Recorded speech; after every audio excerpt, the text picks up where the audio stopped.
আরেকবার সুন্দর।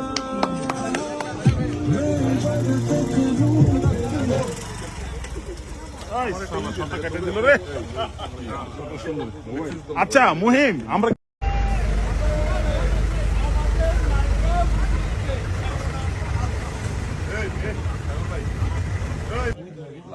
কটিনি, তোমরা কি এ পাশেই ছিলা? বসতে সুবিধা হবে। লেবেল একটা দেওয়া আছে, জোন করে লেবেল দাও। কি কাম করে বেড়ে লেবেল দে, লেবেলের ব্যাটারি ঢুকানো এখন বন্ধু কিছু করো নাই, তাহলে কি নেমে যাবো পরে উঠবো না বস।